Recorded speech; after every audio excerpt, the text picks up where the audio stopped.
దగ్గర ఉన్న గేట్లతో పాటు కొన్ని ఇబ్బందికరమైన సిచ్యువేషన్ అయితే ఏర్పడ్డాయి. ఇక్కడ బోట్లు మొత్తం కూడా ఒక 4 బోట్లు కొట్టుకొచ్చిన పరిస్థితి. ప్రస్తుతం మనం ప్రకాశం బ్యారేజ్ దగ్గర బోట్ల పరిస్థితి ఏ విధంగా ఉందో చూపించే ప్రయత్నం అయితే చేస్తున్నాను. ఇక్కడ చాలా పెద్ద ఎత్తున ఈ బోట్ అయితే కొట్టుకొని పైకి వచ్చిన పరిస్థితి అయితే ఉంది. బోట్లు ఒక్కసారిగా పైకి వచ్చిన నేపథ్యంలో ఒక్కసారిగా మనం చూసుకుంటే పెద్ద పెద్ద మరబోట్లు ఇవన్నీ కూడా ఇక్కడికి చేరుకున్న పరిస్థితి అయితే ఉంది. సో 4 బోట్లు వచ్చి ఒక్కసారిగా వీటన్నిటిని కూడా ఢీకొట్టిన పరిస్థితుల్లో ఒక్కసారిగా మొత్తం అసలుకి ఏం జరుగుతుందనే విషయం కూడా అర్థం కాని పరిస్థితి. కొన్ని గేట్లు పూర్తిగా కూడా దెబ్బతిన్న పరిస్థితి కూడా మనం చూసాం.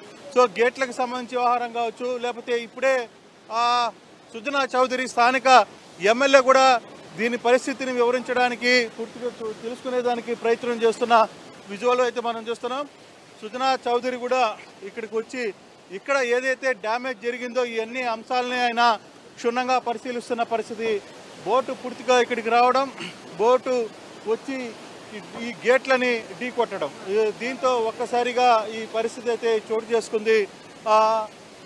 ఇక్కడ స్థానిక ఎమ్మెల్యే గతంలో రాజ్యసభ సభ్యుడిగా పనిచేసిన సుజనా చౌదరి గారు ఆయన ఇక్కడికి వచ్చి నేరుగా ఇక్కడికి వచ్చి వివరాలు తెలుసుకునే ప్రయత్నం అయితే చేస్తున్నారు. ఇక్కడ బోటు ఢీకొన్న దెబ్బకి అసలుకి డ్యామేజ్ ఎంత పెద్ద ఎత్తున డ్యామేజ్ జరిగిందో మీకు చూపించే ప్రయత్నం అయితే చేస్తాను. ఇక్కడ చూడొచ్చు ఈ వాలింగ్ గోడ కూడా మొత్తం కూడా ఇక్కడ పడిపోయిన పరిస్థితి, ఇరిగిపోయింది. మీరు చూస్తున్నారు ఎక్స్క్లూజివ్గా ఇది ఈ వ్యవహారంలో మొత్తం ఇక్కడున్న క్రేన్తో సహా, బలమైన క్రేన్తో సహా ఇవన్నీ కూడా విరిగిపోయి బోటు దీన్ని కొట్టుకొని ఈ లాక్స్ కూడా ఓపెన్ అయిపోయిన పరిస్థితి, తలుపులు కూడా ఇరిగిపోయినాయని చెప్పంటున్నారు. దాదాపుగా 3-4 తలుపులు వెళ్ళిపోయిన పరిస్థితి.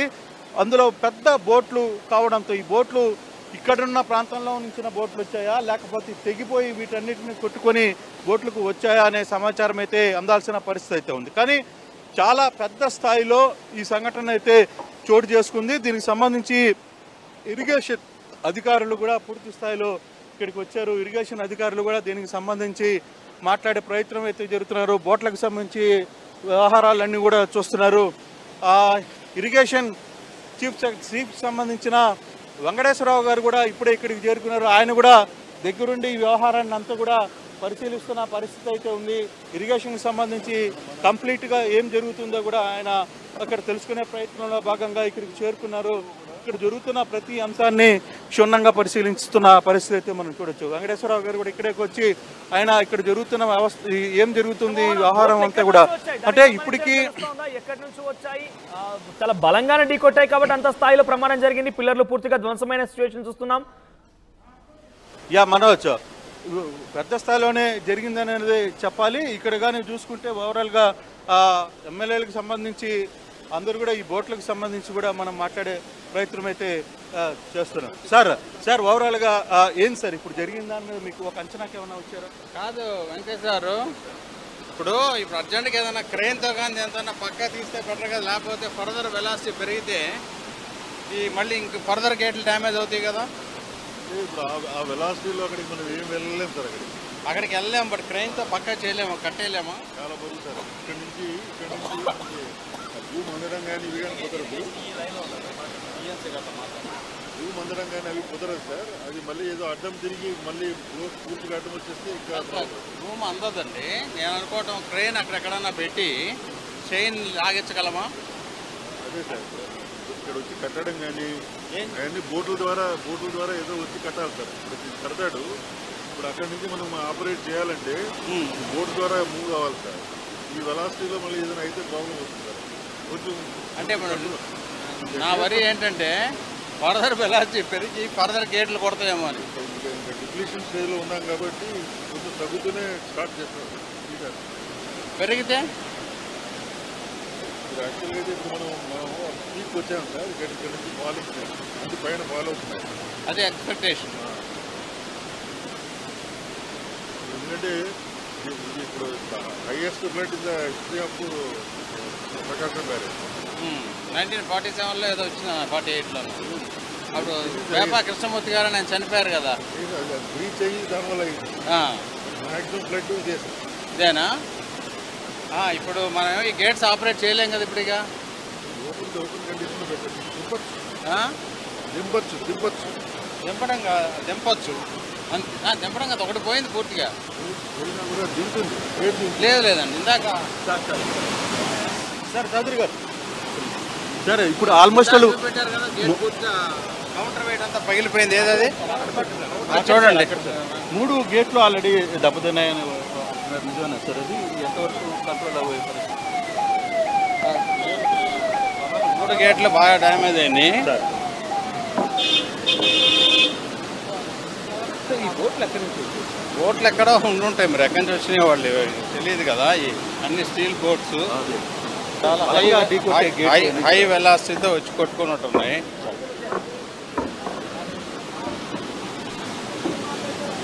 ముందు ఒకటి పూర్తిగా డ్యామేజ్ అయింది సార్ దీని పక్కన.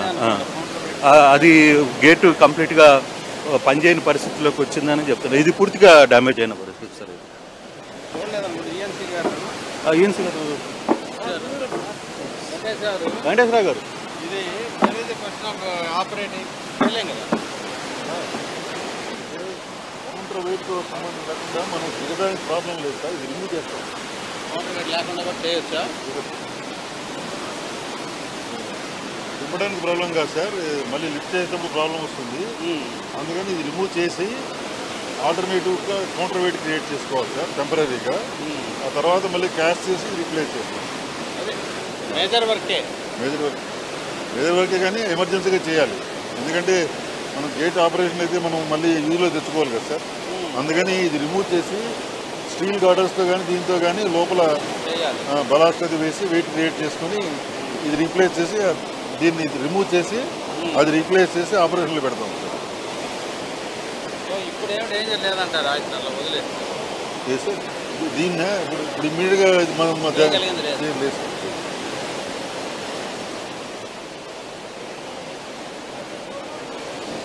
ఇప్పుడున్న సార్ ఇప్పటికిప్పుడు దీన్ని ఏమైనా ఇది చేయగలమా సార్?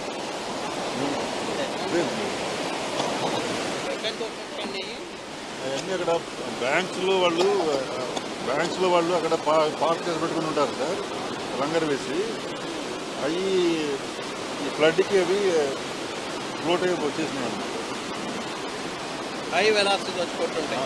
అక్కడ బ్యాంకులో వాళ్ళు ఎక్కడైతే మన కట్టి మనం కట్టుంటారు, ఈ వెలాసిటీకి అది బాగా కొట్టుకుని వచ్చేసింది. సో ఇప్పుడున్న పరిస్థితుల్లో ఈ గేటుకి సంబంధించి వ్యవహారంలో అధికారులు ఒక నిర్ణయానికి అయితే వస్తున్నారు. కానీ ఇప్పటికిప్పుడు దీన్ని ఏమీ చేయలేని పరిస్థితులే ఉంది. ఈ గేటుని దాదాపుగా 3 గేట్లు కొట్టుకుపోయిన పరిస్థితి అయితే చాలా స్పష్టంగా కనబడుతున్నాయి.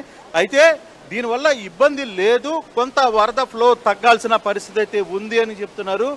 ఈ బోట్లు కూడా ఎక్కడి నుంచి వచ్చాయి మనం కానీ చూసుకుంటే ఇనప వైర్లు విజయ్ ఇనప వైర్లను కూడా కట్ చేసుకొని ఆ ఇనప వైర్లతో కట్టున్నప్పుడు కూడా ఆ వాటర్ ఫ్లోకి అది తెగి బయటకు వచ్చేసిన పరిస్థితి అయితే ప్రస్తుతం ప్రకాశం బ్యారేజ్ సంబంధించి గేట్లు ఎత్తేసారు అధికారులు. గేట్లు ఎత్తేసిందా?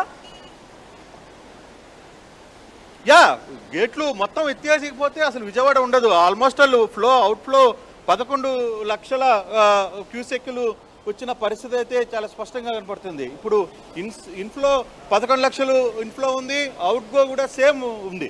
ఇప్పుడు ఎగ్జాక్ట్గా అంటే ఆ సిచ్యువేషన్ లో అక్కడ బోట్లు కొంత గేట్లకు అడ్డంగా ఉన్నాయి కాబట్టి ఏదైనా వాటర్ స్టోర్ చేసే అవకాశం కానీ లేకుంటే మరింతగా పిల్లర్ దెబ్బతిన అవకాశం అని కనబడుతుంది. ఎందుకంటే 4 బోట్లు ఉన్నాయి, మీరు చూపిస్తున్న విజువల్స్ లో 3-4 చోట్ల గేట్లకు అడ్డంగానే ఉన్నాయి. అది ఇప్పుడు బోట్లు అడ్డంగా ఉన్నాయి. అయితే ఇప్పుడు కూడా క్రేన్ల సాయంతో కొన్ని బోట్లను తీసి మారుద్దామా అనే ఒక ప్రయత్నం చేస్తున్నప్పటికీ అది కొంత వీలు కాదు అనేది అధికారులు అయితే మాట్లాడుతున్న పరిస్థితి. ఇక్కడ సిఎన్సి వెంకటేశ్వరరావు గారు, స్థానిక ఎమ్మెల్యే సుజనా చౌదరి గారు అందరూ కూడా ఇక్కడికి చేరుకున్నారు. ప్రస్తుతం వాళ్ళు ఏమి విషయం అయితే మాట్లాడుతున్నారో కూడా చూడాలి. ఫైనల్గా కంక్లూజన్కి ఏమైనా వచ్చారో అధికారులతో కూడా మాట్లాడారు. కంక్లూజన్ అంటే ఇప్పుడు హిస్టారికల్గా ఇది ది బిగ్గెస్ట్ అంటున్నారు. 1940s ఒకసారి వచ్చి అప్పటికున్న చీఫ్ ఇంజనీర్ల వాళ్ళు కూడా అది బ్రీచ్ అయిపోయి చనిపోవడం జరిగింది ఆ రోజుల్లో. అది హిస్టరీలో తెలుసు మనకి. ఈ కృష్ణా బ్యారేజ్ కట్టినాక మొట్టమొదటిసారిగా ఇంత వెలాసిటీతో రావటం, ఈ బోట్లు రావటం, కొన్ని గేట్లు డ్యామేజ్ అయిపోవటం, ఇదంతా కూడా మొత్తం బ్యారేజ్ అంతా కూడా ఇంకొకసారి స్టడీ చేసి స్ట్రెంగ్తన్ చేయాలా, ఇంకో బ్యారేజ్ కట్టాలా అనేది ఇది ఒక ప్రశ్నార్థకమైన ఇదే. డెఫినెట్గా 70 సంవత్సరాలు అవుట్ ఇన్ఫ్లో కూడా మనకి ఎక్కువ వస్తుంది. ఈ రోజు రాత్రికి కూడా ఇంకా పెరిగే పరిస్థితి. ఇప్పటికే 11,25,000 క్యూసిక్ల ఇన్ఫ్లో ఉంది, పరిధి దాటి వెళ్తోంది. నాకున్న పరిజ్ఞానం ప్రకారం భగవంతుడు కనికరించి ఇప్పుడు తగ్గిస్తే బతికినట్లు, లేకపోతే ఇంకా కనుక పెరిగితే ఇక్కడ గేట్లను కంట్రోల్ చేసే పరిస్థితి అయితే కనపట్లేదు. అది ఈఎన్సీ గారు కూడా ఒప్పుకున్నారు. ఎందుకంటే గేట్స్ ఆపరేట్ చేయలేము చాలా వరకు, కాబట్టి ఫ్లోని ఆపాలి, ఎదురుగా ఏదైనా చేయాలంటే చేసే పరిస్థితి లేదు. అట్లాగే సెడెంటరీ గేట్ చైన్స్ అన్నీ కూడా తెగిపోయినాయి ఆ గేట్లు ఆపరేట్ చేయాలంటే. కాబట్టి బ్యారేజ్ గేట్స్ ఇనాపరేటివ్ ప్రస్తుతానికి. ఇప్పుడు నేను అడిగాను వాళ్ళతో, క్రెయిన్తో ఇప్పుడు అడ్డొచ్చిన పడవలు ఏమన్నా పక్క వీలు కాదండి, అది వీలు కాదు. ఇప్పుడు అవి అంటే చేసేటప్పుడు మళ్ళీ డేంజర్ అవ్వచ్చు మనుషులకు అనేది ఆయన సందేహం. ఇంకా పైన మాట్లాడి మరి ముఖ్యమంత్రి గారితో కూడా మాట్లాడి మరి ఏమైనా చేయగలమేమో చూడాలి. ఎందుకంటే ఇక టవర్ క్రెయిన్స్ అంత వెయిట్ చేయలేవు. టవర్ క్రెయిన్స్ రావడం కష్టం ఇక్కడ, ఎందుకంటే షవర్లో ఒడ్డున పెట్టి అక్కడి నుంచి చైన్స్ వేసి లాగాలి, చాలా వెయిట్ పోయిన పరిస్థితి. అందులో పెద్ద బోట్లు కావడంతో ఈ బోట్లు ఇక్కడున్న ప్రాంతంలో నుంచిన బోట్లు వచ్చాయా, లేకపోతే తెగిపోయి వీటన్నిటిని కొట్టుకొని బోట్లకు వచ్చాయా అనే సమాచారం అయితే అందాల్సిన పరిస్థితి అయితే ఉంది. కానీ చాలా పెద్ద స్థాయిలో ఈ సంఘటన అయితే చోటు చేసుకుంది. దీనికి సంబంధించి ఇరిగేషన్ అధికారులు కూడా పూర్తి స్థాయిలో ఇక్కడికి వచ్చారు. ఇరిగేషన్ అధికారులు కూడా దీనికి సంబంధించి మాట్లాడే ప్రయత్నం అయితే జరుగుతున్నారు. బోట్లకు సంబంధించి వ్యవహారాలన్నీ కూడా చూస్తున్నారు. ఇరిగేషన్ చీఫ్ సంబంధించిన వెంకటేశ్వరరావు గారు కూడా ఇప్పుడే ఇక్కడికి చేరుకున్నారు. ఆయన కూడా దగ్గరుండి ఈ వ్యవహారాన్ని అంతా కూడా పరిశీలిస్తున్న పరిస్థితి అయితే ఉంది. ఇరిగేషన్కి సంబంధించి కంప్లీట్గా ఏం జరుగుతుందో కూడా ఆయన అక్కడ తెలుసుకునే ప్రయత్నంలో భాగంగా ఇక్కడికి చేరుకున్నారు. ఇక్కడ జరుగుతున్న ప్రతి అంశాన్ని క్షుణ్ణంగా పరిశీలిస్తున్న పరిస్థితి అయితే మనం చూడొచ్చు. వెంకటేశ్వరరావు గారు కూడా ఇక్కడికి వచ్చి ఆయన ఇక్కడ జరుగుతున్న వ్యవస్థ ఏం జరుగుతుంది వ్యవహారం అంతా కూడా అంటే ఇప్పటికీ ఎక్కడి నుంచి వచ్చాయి, చాలా బలంగానే ఢీకొట్టాయి కాబట్టి అంత స్థాయిలో ప్రమాదం జరిగింది. పిల్లర్లు పూర్తిగా ధ్వంసమైన సిచ్యువేషన్ చూస్తున్నాం.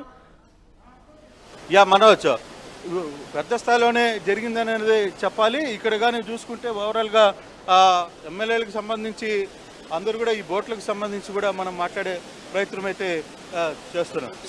సార్ ఓవరాల్గా ఏం సార్ ఇప్పుడు జరిగిందని మీకు ఒక అంచనాకి ఏమైనా వచ్చారా? కాదు వెంకటేశ్వర, ఇప్పుడు అర్జెంట్గా ఏదైనా క్రెయిన్తో కానీ ఏదైనా పక్కా తీస్తే బెటర్ కదా, లేకపోతే ఫర్దర్ వెలాసిటీ పెరిగితే ఈ మళ్ళీ ఇంక ఫర్దర్ గేట్లు డ్యామేజ్ అవుతాయి కదా. ఇప్పుడు ఆ వెలాసిటీలో అక్కడికి మనం ఏం వెళ్ళలేము సార్.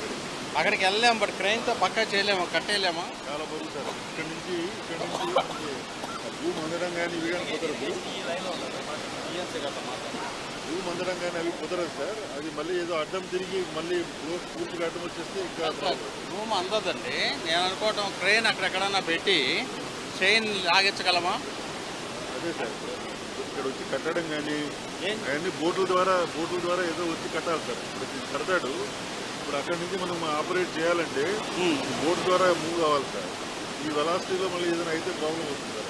కొంచెం అంటే నా వరి ఏంటంటే ఫర్దర్ వెలాసిటీ పెరిగి ఫర్దర్ గేట్లు కొడతాయేమో అని. ఇంకా డిప్లీషన్ స్టేజ్లో ఉన్నాం కాబట్టి కొంచెం తగ్గుతూనే స్టార్ట్ చేస్తాం. పెరిగితే ఇప్పుడు యాక్చువల్గా అయితే ఇప్పుడు మనం పీక్ వచ్చాము సార్. ఇక్కడ నుంచి ఫాలింగ్ అది పైన ఫాలో అవుతున్నాయి. అదే ఎక్స్పెక్టేషన్. ఎందుకంటే ఇది ఇప్పుడు highest flood in the history of Prakasam barrage.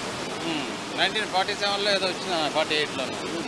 అప్పుడు వేప కృష్ణమూర్తి గారు నేను చనిపోయారు కదా, బ్రీచ్ అయ్యి దానివల్ల మ్యాక్సిమం ఫ్లడ్ ఇదేనా? ఇప్పుడు మనం ఈ గేట్స్ ఆపరేట్ చేయలేం కదా ఇప్పుడు. ఇక ఓపెన్ కండిషన్లో పెట్టండి. దింపచ్చు. దింపడం కదా, ఒకటి పోయింది పూర్తిగా. లేదండి ఇందాక సార్ చౌదరి గారు సార్ ఇప్పుడు ఆల్మోస్ట్ పెట్టారు కదా గేట్ పూర్తిగా కౌంటర్ వెయిట్ అంతా పగిలిపోయింది. ఏదది చూడండి, 3 గేట్లు ఆల్రెడీ దెబ్బతిన్నాయని నిజమేనా సార్? అది ఎంతవరకు కంట్రోల్ అయ్యే పరిస్థితి? 3 గేట్లు బాగా డ్యామేజ్ అయింది. ఈ బోట్లు ఎక్కడి నుంచి